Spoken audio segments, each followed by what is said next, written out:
आप वो हर चीज़ क्रिएट कर सकते हो जिसे आप इमेजिन कर सकते हो। इंसान ने सिर्फ अपनी इमेजिनेशन के दम पर करोड़ों मील दूर सन का वेट तक पता कर लिया है।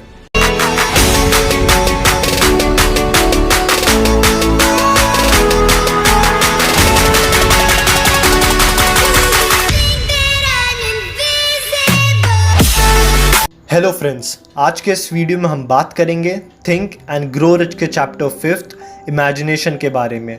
और मैं एक चीज़ की गारंटी देता हूँ, आपको ये वीडियो देखने के बाद इस चैप्टर को बुक से रीड करने की ज़रूरत नहीं पड़ेगी। So without wasting a time, let's get started. According to Napoleon Hill, imagination दो टाइप की होती हैं, synthetic imagination and creative imagination. Synthetic imagination से आप कुछ नया नहीं क्रिएट कर सकते हो। सिंथेटिक इमेजिनेशन होती है पुराने कंसेप्ट्स, पुराने आइडियाज़ को न्यू फॉर्म में कन्वर्ट करने के लिए। Clearing it with the help of an example. जैसे पहले हम लोग वायर्ड ईयरफोन्स यूज़ करते थे और अब वायरलेस ईयरफोन्स यूज़ करते हैं। जैसा कि आपने देखा, कंसेप्ट वही है, आइडिया सेम है, बस उसे थोड़ा मॉडिफाई कर दिया गया है। और अब बात करते हैं क्रिएटिव इमेजिनेशन की। इसी इमेजिनेशन की वजह से न्यू आइडियाज़ फॉर्म होते हैं। सभी बड़े बड़े बिजनेस लीडर, आर्टिस्ट, राइटर इसी इमेजिनेशन की वजह से ग्रेट बने। आप क्रिएटिव इमेजिनेशन से हमेशा अपनी प्रॉब्लम्स को नए नए और बेहतर तरीके से सॉल्व कर पाओगे। क्रिएटिव इमेजिनेशन की हेल्प से आपके पास अचानक से आपकी प्रॉब्लम्स के सॉल्यूशंस आने लगते हैं। इसी अचानक से सॉल्यूशन के आने को नेपोलियन हिल हंचेस कहते हैं। ये हंचेस तब आते हैं जब आप अपने कॉन्शियस माइंड में किसी एक प्रॉब्लम को थोड़े टाइम तक रखे रहते हो। मतलब आप कैसे अपनी प्रॉब्लम का सॉल्यूशन निकालोगे, आप ये सोचते रहते हो।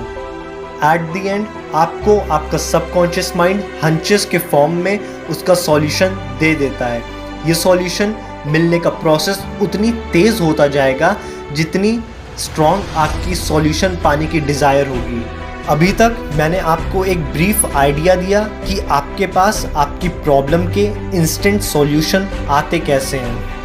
अब मैं आपको बताऊंगा कि आप अपनी क्रिएटिव इमेजिनेशन यूज़ कैसे कर सकते हो।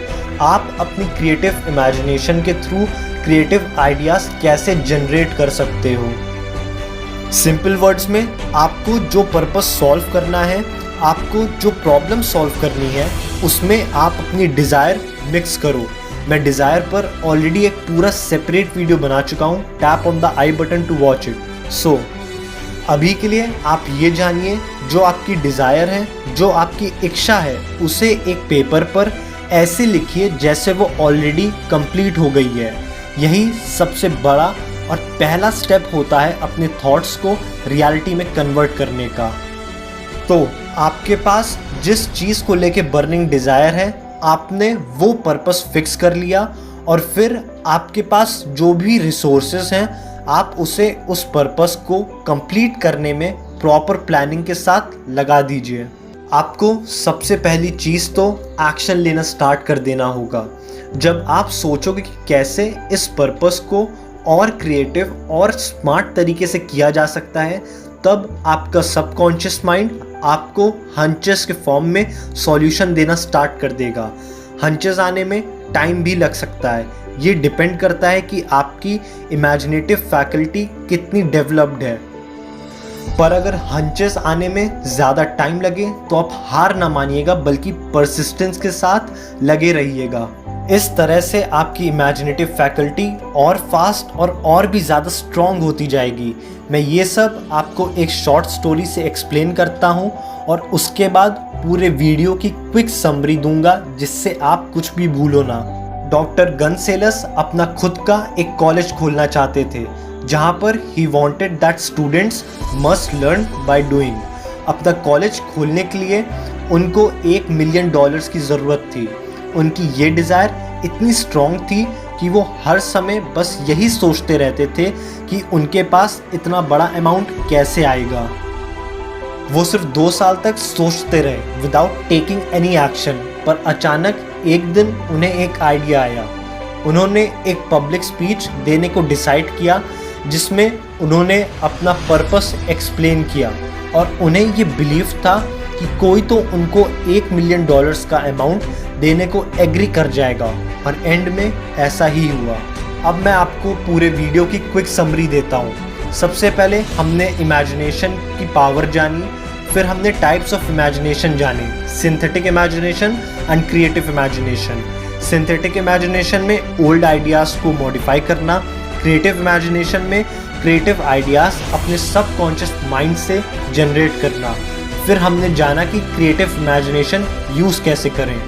Definite purpose plus burning desire plus action plus planning. आपको एक्शन लेना स्टार्ट कर देना है और प्रॉब्लम फेस करने पर जो आपके पास आइडियाज़ हंचेस के फॉर्म में आएंगे उन्हें इम्प्लीमेंट कर देना है। हंचेस आना आपकी इमेजिनेटिव फैकल्टी की स्ट्रेंथ पर डिपेंड करता है। हंचेस का आना स्टार्टिंग में टाइम ले सकता है, पर आप जितना अपनी इमेजिनेशन को यूज़ करोगे ये हंचेस उतनी जल्दी आते जाएंगे। तो आज के इस वीडियो में बस इतना ही। Thanks for watching.